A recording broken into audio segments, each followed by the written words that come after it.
Introduction. Father, this park is so beautiful. It has so many swings and rounds to enjoy. My friends also come here daily. I know that you must like this park. That's why I brought you today here. Thank you, Father. Most welcome, son. Suddenly, earthquake occurs. Are you all right, son? Yes, Father. I'm okay. May I ask you something? Yes, sure. How earthquake occurs? And how can it produce so much destruction? When sliding of the plates occur in the interior of the earth, it causes earthquakes. The shock wave from this sudden movements come to the surface. These waves move along the earth's surface and cause most of the damage. Okay, Father. Now I got the point. And I want to know more about these waves. Okay, son. I will tell you. Children, today we will study more about the wave.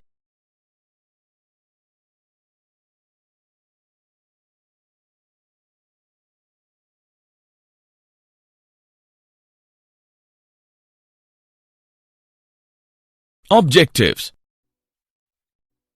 At the end of this lesson, you will be able to define wave motion, differentiate transverse and longitudinal waves, evaluate displacement relation in a progressive motion, calculate speed of a traveling wave, understand superposition of waves, know about reflection of waves, define stationary waves, understand beats, analyze Doppler effect.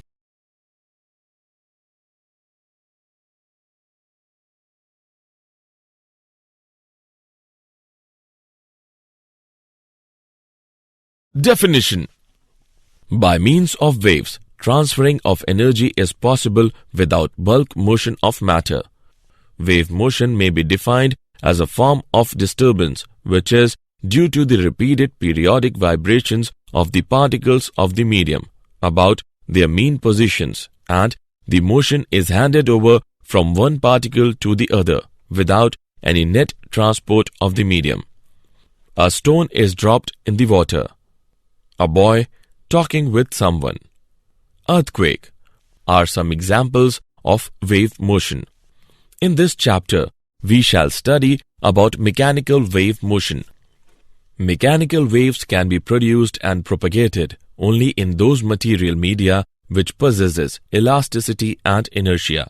These waves are also called elastic waves.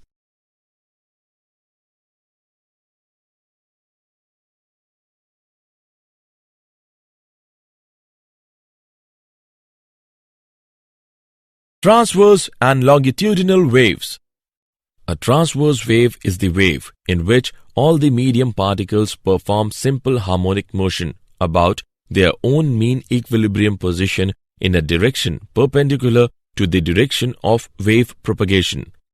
Longitudinal wave motion is that wave motion in which the individual particles of the medium execute simple harmonic motion about their mean positions along the direction of propagation of the wave.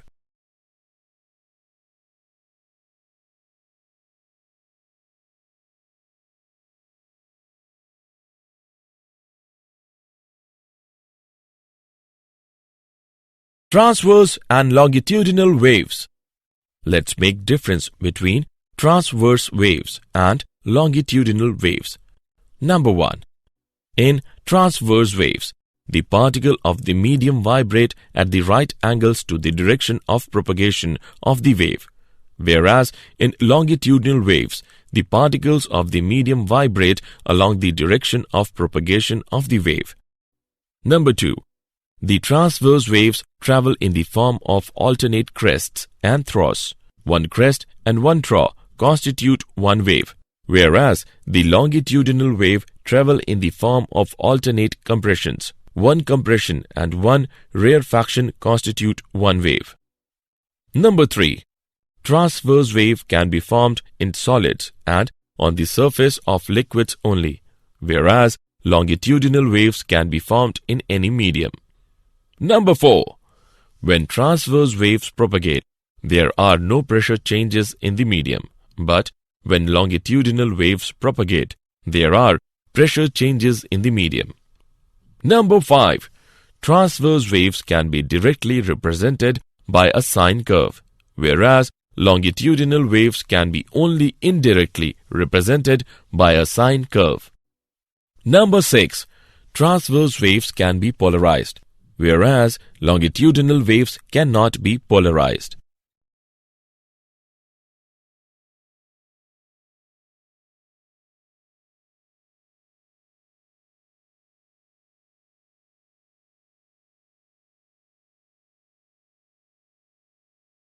Displacement relation in a progressive motion. A displacement time function at every instant gives the shape of the wave at that instant. It also describes the motion of the constituent of the medium at that location. A sinusoidal traveling wave is then described by y is equal to a sine kx minus omega t, where y is equal to displacement as a function of position x and time t. A is equal to amplitude of a wave. Omega is equal to angular frequency of the wave. K is equal to angular wave number. Amplitude. A represents the maximum displacement of the constituents of the medium from their equilibrium position. It is called the amplitude of the wave. Wavelength. The minimum distance between 2 points having the same phase is called the wavelength of the wave, usually denoted by lambda. For simplicity, we can say that the wavelength is the distance between two consecutive crests or troughs in a wave. Period. The period of oscillation of the wave is the time it takes for an element to complete one full oscillation.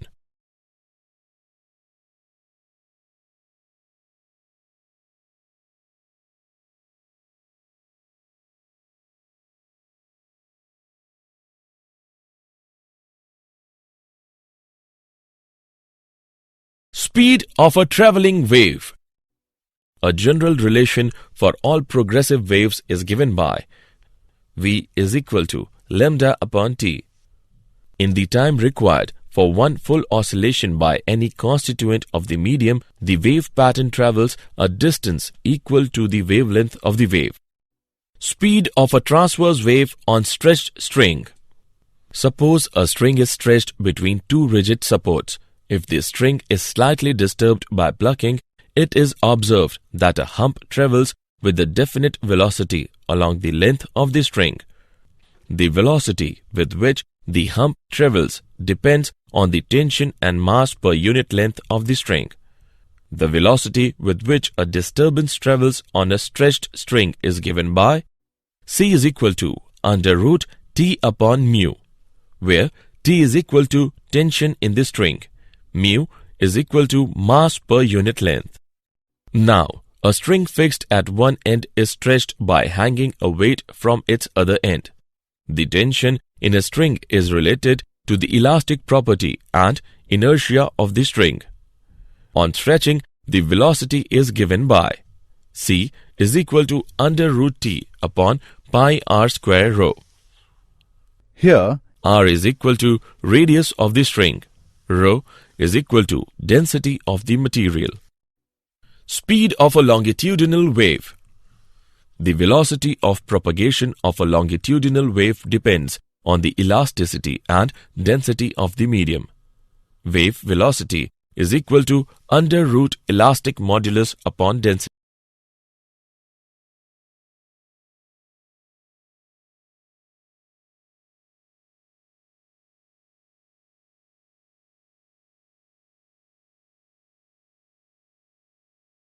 Principle of superposition of waves. Principle of superposition of waves states that the displacement due to a number of waves acting simultaneously at a point in a medium is the vector sum of the displacement vectors due to each one of them acting separately. Let us take an example. Consider two pulses approaching each other. When the pulses cross each other, they combine to produce a resultant pulse. After crossing each other, they again begin to travel independently as if nothing had happened. This gives rise to the following three important cases of superposition of waves. Number 1. Two waves of the same frequency move with the same velocity in the same direction. This gives rise to the phenomenon of interference of waves. Number 2. Two waves of identical frequencies and amplitudes travel along the same path with the same speeds in the opposite directions. This gives rise to stationary waves. Number 3. Two waves of slightly different frequencies moving with the same velocity in the same direction gives rise to the phenomenon of beat.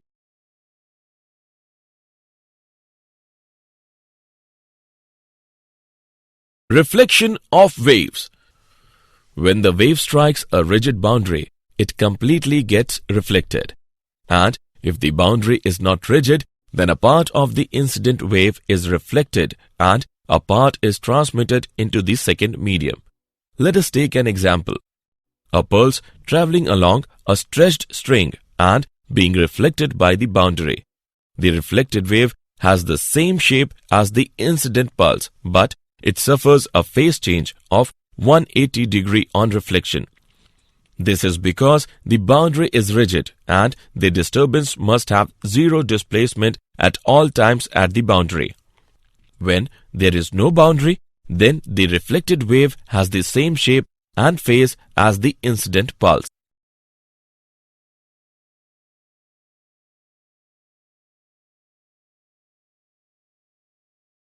Stationary waves. The resultant wave formed by the superposition of two similar progressive waves traveling in the opposite direction is called a stationary wave. Antinodes. At some points, the displacement is always maximum compared to other points. These points vibrate with maximum amplitude and are called antinodes. The separation between successive antinodes is lambda by 2. Nodes. At some points, the displacement is always zero. These points, which are always stationary, are called nodes. The separation between successive nodes is lambda by 2. It is observed that the separation between a node and adjoining antinode is lambda by 4.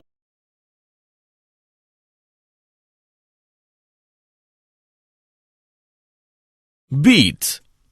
When two sounding bodies of nearly the same frequency and same amplitude are sounded together, the resultant sound comprises of alternate maxima and minima. The phenomena of alternate waxing and waning of sound at regular intervals is called beats. Let's see an example. There are two harmonic waves, one of frequency 12 Hz and the other of frequency 10 Hz. When they superimpose on each other, they give rise to beats of frequency 2 Hz. The number of beats heard per second is called beat frequency. Beats are heard only when the difference in frequencies of two sounding bodies is not more than 10. This is due to persistence of hearing. The time from each loud sound to the next loud sound is called one beat period.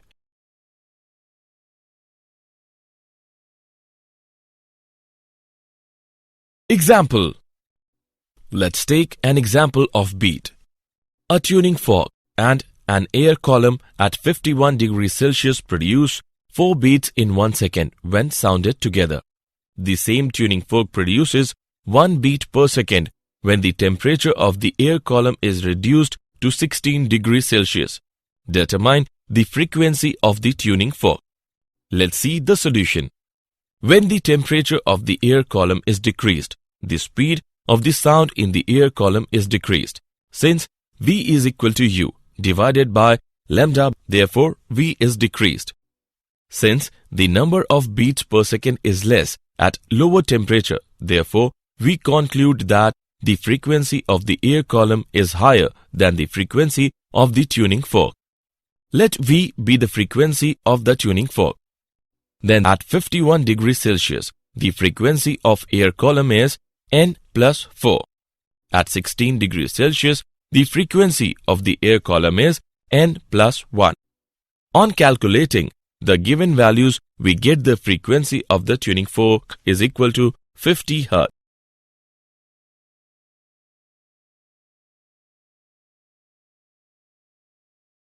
Doppler's effect. The apparent change in the frequency of sound when the source of sound, the observer, and the medium are in relative motion is called Doppler's effect. Let us now discuss the apparent frequency of sound in different cases. Case 1. Source in motion, observer at rest, medium at rest. Suppose the source and the observer are separated by distance v, where v is the velocity of sound. Let nu be the frequency of sound emitted by the source. Now, the source starts moving towards the observer with velocity vs. It gives nu dash is equal to v upon lambda dash. On calculating, we get nu dash is equal to v upon v minus vs multiplied by nu. So, as the source of sound approaches the observer, the apparent frequency nu dash becomes greater than the true frequency nu. If the source is receding away from the observer, then the apparent frequency is given by nu dash is equal to v upon v plus vs multiplied by nu. Case 2. Observer in motion, source at rest, medium at rest. Observers move towards source with velocity v0. In 1 second, the observer receives waves occupying the space is equal to v plus v0. Number of waves in unit distance is equal to nu upon v. Number of waves in distance v plus v0 is equal to nu multiplied by v plus v0 upon v. Apparent frequency nu double dash is equal to v plus v0 upon v multiplied by nu. If the observer is moving away from the source, then the apparent frequency is given by nu double dash is equal to v minus v0 upon v multiplied by nu. Case 3. When both the source and the observer are moving towards each other. When both the source and the observer move towards each other, then apparent frequency is given by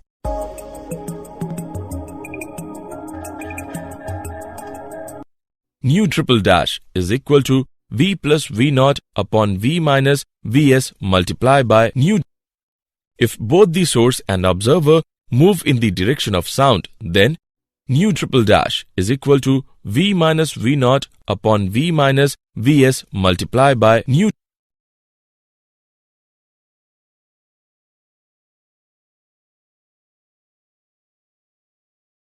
Did you know? A mechanical wave is the disturbance produced in a material medium that transmits energy and momentum by traveling in the medium with a definite speed without any change in its own nature. As wind passes over the water's surface, friction force is to ripple. The strength of the wind, the distance the wind blows, that is fetch, and the length of the gust, that is duration, determines how big the ripples will become. During storms, the combination of low air pressure and onshore winds may produce a storm surge that raises the water level at the shore many meters above normal sea level.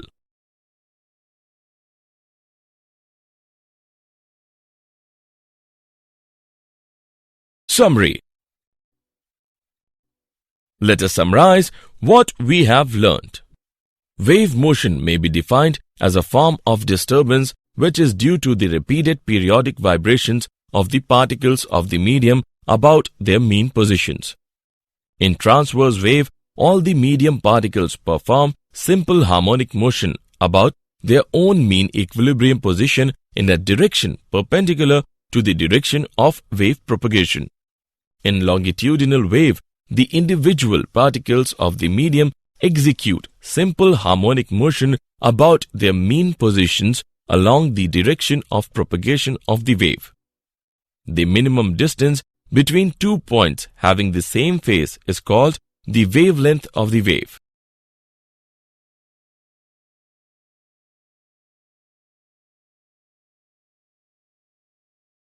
The velocity of propagation of a longitudinal wave depends on the elasticity and density of the medium.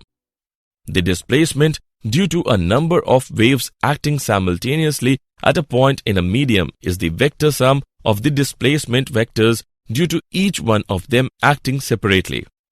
The resultant wave formed by the superposition of two similar progressive waves traveling in opposite directions is called a stationary waves. The phenomenon of alternate waxing and waning of sound at regular intervals is called beat.